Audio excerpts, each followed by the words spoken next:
Hey now. So I had no idea I was going to be here tonight, but we got sunset.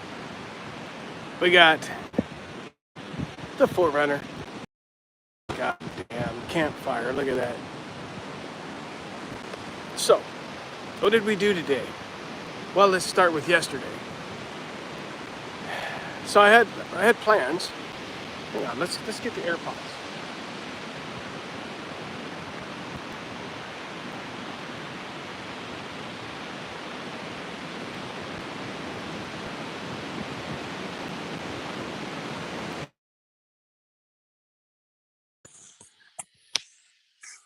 All right, I hope this audio works. I hope the audio works. All right. So how did I get here? It's a good question. So anytime I take a trip, I have a estimated time back to the house, and I have an idea in my head, but it's very loose. Very loose. The only hard thing I had to do was be in Lone Pine Friday afternoon, which we accomplished, right? So stayed in Lone Pine Friday and Saturday night.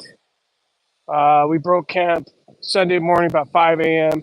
My friends wanted to leave early, head back down to San Diego, and I hung around Lone Pine for a while. Went and did this bitchin' hike, which the video's coming. Oh my god, amazing hike! There's a gear shop in Lone Pine that's amazing. They've got everything. It's like a little REI the size of my Forerunner. So I poked around Lone Pine. I did that hike. It was amazing. And then I went back to the gear shop and I was talking to the guy. I said, "Yeah, so I did that hike." He goes, "Hey, yeah, yeah." He did a little fist bump. I'm like, then I went up to Whitney Portal because I don't know why I did that. Too peoply for me. But I went up to Whitney Portal. What's up, Logic Dio? So I went up to Whitney Portal and I bailed. Started heading south. My intention was to go to Trona Pinnacles last night. There it is, Casa de Turtle. Um, I was gonna go to Lone Pine, or not Lone Pine. I was gonna go to Trona Pinnacles, and then head over east from there. And I'm like, ah. So I'm driving down 395, and I'm like, uh-oh, Kennedy Meadows comes into mind. Oh, and all of a sudden, I am on the road to Kennedy Meadows. I find this badass camp spot. Appreciate it, Logic. You as likewise. I see you living the dream as well. So I find this bitchin' camp spot at Kennedy Meadows. It's the most quietest place ever, right? So I hike a little bit of the Pacific Crest Trail, and uh, about this time of evening, all of a sudden, there was mosquitoes everywhere. I'm talking mosquitoes that rival Alaska mosquitoes. They were just like boiling. It's like, oh fuck, this is bad. So I put on some spray, and they were like laughing at the spray, and I was like, okay. So I went and sat inside the Forerunner, drank some beers, and edited videos. So I left camp. I talked to a few southbound through hikers. They were doing southbound PCT. How cool is that? God, from Canada to Mexico. It's one thing that makes you realize you're getting old is because it's like I have this much of a window to pull this off. I really want to do it. So, anyways, I'm like, I'm at I'm at Sherman Pass Highway. I could drive down into through Sequoia National Forest, down into Porterville, and bounce over to Pismo. So I drove through Sequoia National Forest, and it was heartbreaking. It was heartbreaking. That fire devastated that place. I had no idea the devastation that fire did. Speaking of fires, yeah, we'll have to feed that some wood here. So I think the sunset might peter out. So it was sad. It was like hours of just looking at dead forest that I had gone to my whole life as a kid. We went camping there all the time. So it was sad. So Get down to Porterville. I was like, ah, man. I'm beelining it for Pismo. It's like 3 hours away. So I shot over here. I got into town about 3:30. Got wood, got some more beers, and found myself a spot on the beach to camp.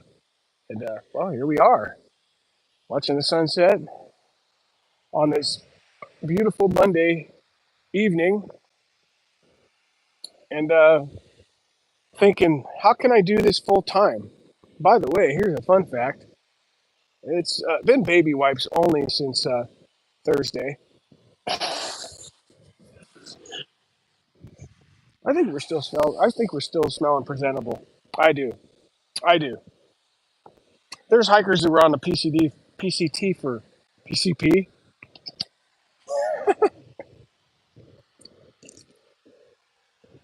All right, let's talk about the iCamper.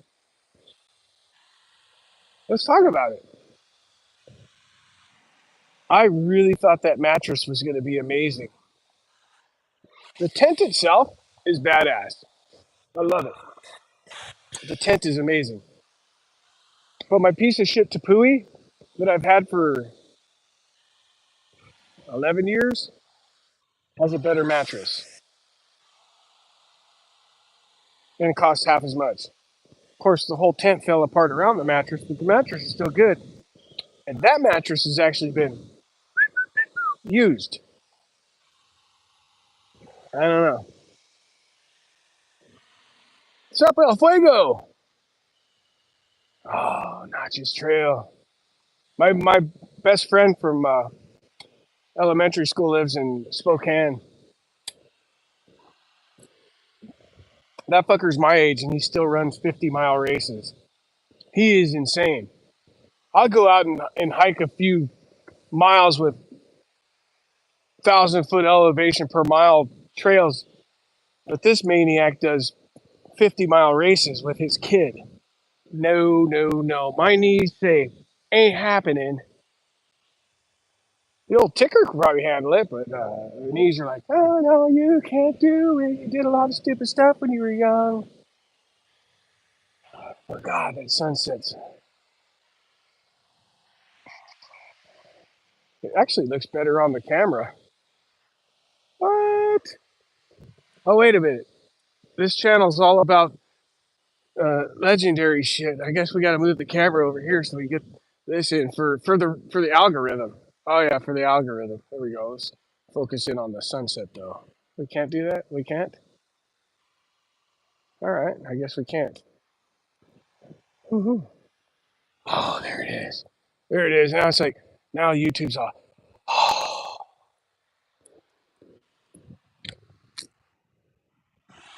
check this out though. I guess this is the thing to do. I don't know if you can. Oh, kicking the camera. I guess. I guess you just line. You can claim your land. They've got it. You just claim your land with caution tape and flags, and it's like they've got an HOA over there. I don't know. I don't know much about HOAs, but they got one. Let's go hang out by the campfire,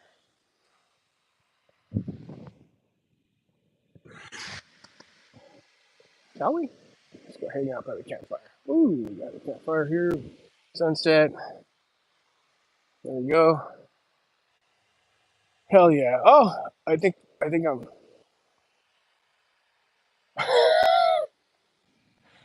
Get my squats in. All right. Well, that isn't gonna work, is it? Can we get the angle of the dangle? Oh, oh God! I showed my license plate. You guys will be able to find me. All right.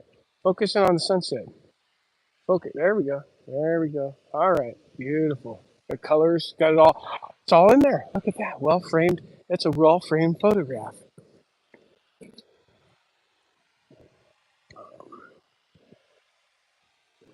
There we go. So, should I put the live chat on? Nice fire, nice sunset. It's a beautiful fire, beautiful sunset, and it's going to get a little chilly tonight. The last time I was here, I thought, because you would think you'd want your front window facing that. Um, no, you don't. You don't, because the wind's going to blow this way all night. Okay, sunset. There we go. The wind blows this way. So basically, it's blowing all the sand and all the moist air into the tent. It's good on paper. Is it slanted? Let me fix your horizon for you. There you go. Is that better? Is that better? Is that better? Hang on, we're on a boat. God damn, let me get my goddamn level out. I think that's level. How's that? The ocean is now level.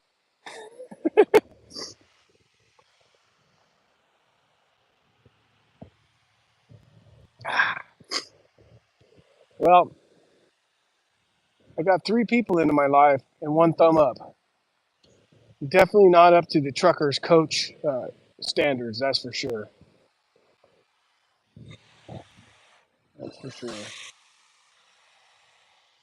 I think I'm going to put a beanie on. Oh, I got a little. You guys just found out I'm Superman. Look at that little. Yeah, got my Superman little cloth.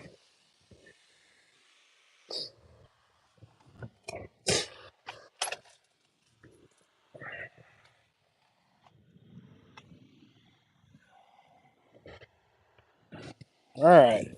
Speaking of, remember we were speaking about that gear shop up there?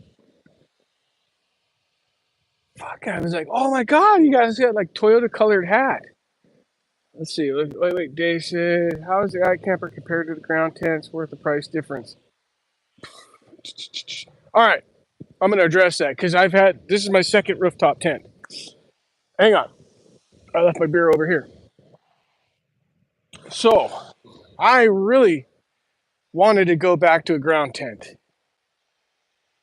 But at the end of the day, ground tents are limited. America? America. We got America coming through. All right. So with this, you can camp anywhere, literally. Literally, you can camp on boulders. It doesn't matter. If the car fits, you can camp. And I found out because I thought, oh, I said, well, maybe I want a bigger tent that I could, stand up and put my pants on in. It didn't last. This is for me the way to go. It's awesome. But here's the thing. So I've got a trailer that's got a rooftop tent on, and I pulled that for many years. This isn't my daily driver. I don't daily drive the 4Runner at all. So I was like, and I needed a new tent. I'm like, you know what? I'm putting a rack and a tent on the 4Runner. And I'll be honest, I drive slow, and I've gone 1,100 miles since I left with this tent on the roof, and I'm still averaging 18 miles to the gallon. But I drive slow. Like 67 is our top speed. So it hasn't killed it. It's 127 pounds, so it's a little bit of weight. Plus the rack, I think, weighs 40 pounds, 60 pounds, something like that. So let's call it 200 pounds up on the roof. It's not terribly noticeable. What happened to our chat, though? Shit. I'll have to turn around, see the water in the morning. The sand might not blow in. Nah, I'm leaving in the morning. I'll just get up and make coffee and watch the water. But that iCamper is good. It's got a few quirks, like you have to use a key to latch it, which is odd. I've never considered sleeping inside the 4Runner, and this is why. I carry a lot of fucking shit.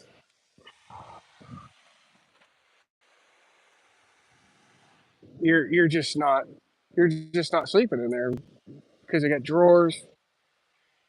Yeah. No, I've never considered it. And here's the thing. So I don't understand this, but I'm at camp last night.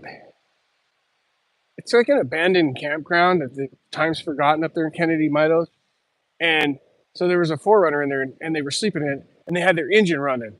There's 200 sites. There's 3 people camping in this campground. 200 sites. Literally, it's about a 3-mile loop. This guy parked one side away from somebody who was already there when I pulled in. He wasn't there when I pulled in, and ran his truck all night. I don't.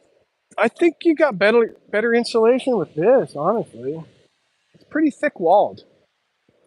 So it's weird. There's a train horn. Oh, I bet that's the coast, the Coast Express. Yeah, I was like, come on. It got down to 30 degrees last night up there. I have a big Agnes sidewinder, sidewinder, I think it's called.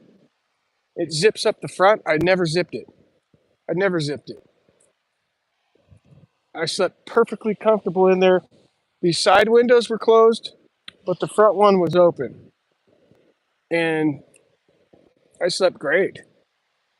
Absolutely wonderful. Um, there was a lot of bear activity there, so I'm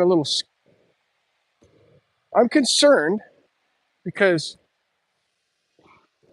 my tent's on top of my vehicle where you're not supposed to store food, and I have a refrigerator, and it's hard to. Condensation is about like anything else. They're all the same. It's a tent. I haven't had any issues with it. The first night I slept with it, and it wasn't that cold. There was some condensation on top of the rainfly, so there was dew, and it kind of when dew happens, like we'll have this tomorrow morning because ocean, it gets on both sides of the rainfly when it's exposed like that, and then you bump your head on it and gets you wet. It sucks. But my old tent did that too. Um, water's water. Water and tents are kind of suck.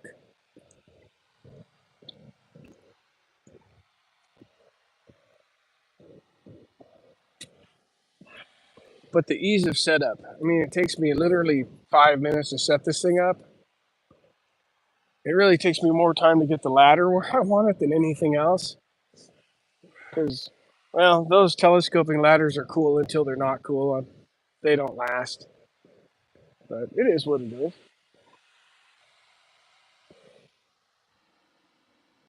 All right, well, I think I am going to enjoy this campfire and some beers. And if you're not already subscribed to the channel, do it. Why wouldn't you? It's amazing. It's an amazing channel. Oh my God, how amazing is it?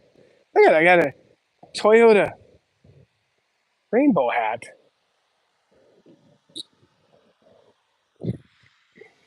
Mm, it's going to be a good sunset.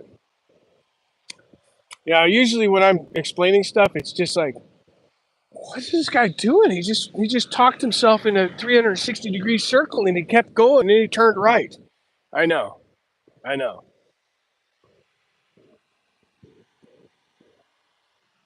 Dude, listen to me.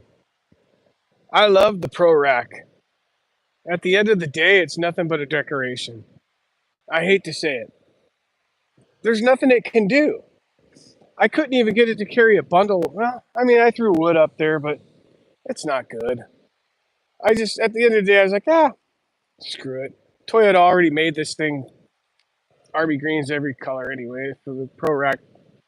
It's decorative. It doesn't hold any weight. I wouldn't trust it with a tent up there, even like a Go Fast camper or Go Fast tent. I wouldn't trust it. It's not a good rack. It looks cool, whatever. But let's face it, Nissan Pathfinder did it first, right? Just saying. I was looking at CVT tents too, this style, because CVT had one, and they had a deal on them like a couple years ago or maybe a year ago. And I called them up and I'm like, hey, because they were doing a special. I said, well, so I noticed there's a real big gap where the lid closes. He goes, well, you're going to get dust and stuff inside their off road anyways, right? I'm like, no. I said, well, how does the shell last? He goes, well, there's been some issues where we've been parked outside and the shock absorbers breaking the plastic. I'm like, probably not the guy you want representing your shit. Because if it can break, I'll find its breaking point. I'm going to use it. I just will. I'll use the shit out of it. But the way I look at it, if this lasts 10 years, and it should, because my Tepui lasted 10 years, and it's not nearly as well constructed as this, what did it cost me? $400 a year? Less than $400 a year. No, $400 a year. I don't math well, Common Core, but $400 a year, 10 years. It will last that. So, anyways, guys, we're losing the sunlight. Last little glimpse of the sunset. Cheers to y'all. Have a good night. Wow.